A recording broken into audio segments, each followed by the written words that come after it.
அத பாத்துட்டு அந்த டிராகன் மோனார்க்கு இந்த காமிஸ் டிராகனோட சக்தி இவனுக்கு எப்படி வந்தது, இவன் இவ்வளவு பவர்ஃபுல்லா இருப்பான்னு நினைச்சு கூட பாக்கலையே. இவன் கத்துற எல்லா டிராகன் ஆர்மியும் அப்படியே உறைஞ்சு போய் நின்று, எல்லா டிராகன் ஆர்மியும் உறைஞ்சு போய் நின்றுச்சே. சரி இருக்கட்டும், அது எல்லாம் உறைஞ்சு போய் நிக்குது. சரி இந்த மோனார்க் ஆஃப் யாகுமெண்ட் எதுக்கு உறைஞ்சு போய் நிக்கிறான், அவ்வளவு பவரா அப்படின்னு சொல்லிட்டு பாத்துட்டே இருப்பான் பாருங்க அந்த டிராகன் மோனார்க்கு. அப்ப நம்ம ஹீரோ அவன்ட்ட மாசா போயிட்டு ஒத்திக்கிட்டு என் கூட வாடா அப்படின்னு அவன் கைய புடிச்சு இழுப்பான் பாருங்க. அந்த டிராகன் மோனார்க்கோ, ஓ நீ இதுக்காக தான் இது எல்லாத்தையுமே பண்ணியா அப்படின்னு பாப்பான்.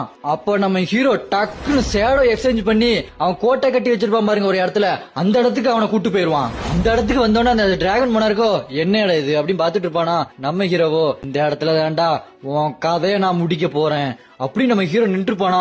அவனை பாத்துட்டு, பரவாயில்லையே இதுதான் அவனோட திட்டமா, வெறுமனையே என் கூட வந்து சண்டை போடாம நீ ஒரு திட்டம் போட்டிருக்க, அதாவது என்னோட டிராகன் சோல்ஜர்ஸ் கிட்ட இருந்து என்ன தனியா கூட்டு வந்து என்ன அப்படி சோழி முடிச்சிடலான்றதா உன்னோட திட்டம் இல்லையா, என்ன ஒரு அருமையான திட்டம் அப்படின்னு சொல்லிட்டு இருப்பானா. சொல்லிட்டு அடுத்து கேப்பான், இது என்ன கோட்டை, இது என்ன உன்னோட கோட்டையா அப்படின்னு கேப்பானா. நம்ம ஹீரோவோ, ஆமா இது என்னோட கோட்டை தான் அப்படின்னு சொல்லுவானா. அதுக்கு அந்த டிராகன் மோனார்க்கு, என்னப்பா நீ எவ்வளவு பெரிய ஷேடோ மோனார்க்கு இவ்வளவு சிம்பிளா கட்டி வச்சிருக்க கோட்டைய அப்படின்னு டிராகன் மோனார் கேட்க, அதுக்கு நம்ம ஹீரோ சொல்லுவான் பாருங்க, டேய் இது என்னோட பெரு கட்டி கொடுத்த கோட்டைடா, இந்த கோட்டையில தான் உனக்கு சமாதி கட்ட போறேன், உன்னோட அளவு சமாதிக்கு இது போதுமானதா தான் இருக்கும் அப்படின்னு நம்ம ஹீரோ சொல்லுவானா. அதுக்கு டிராகன் மோனார் சொல்லுவான் பாருங்க, ஓ அப்படியா, அப்படின்னா என்னோட டிராகன் சோல்ஜர்ஸ் இந்த இடத்த கண்டுபிடிக்கிறதுக்கு முன்னாடி என்ன கொல்ல ட்ரை பண்ண பாரு, அப்படி இல்லாம அவங்க வந்துட்டாங்கன்னா ஓ நிலைமை கவலைக்கிடம் தான், அது மட்டும் இல்லாம அவங்க வரணும்னே அவசியம் இல்லடா, நானே உன்னை தனியா செய்வேன் அப்படின்னு சொல்லிட்டே அவன் டிரான்ஸ்ஃபார்ம் ஆவான் பாருங்க.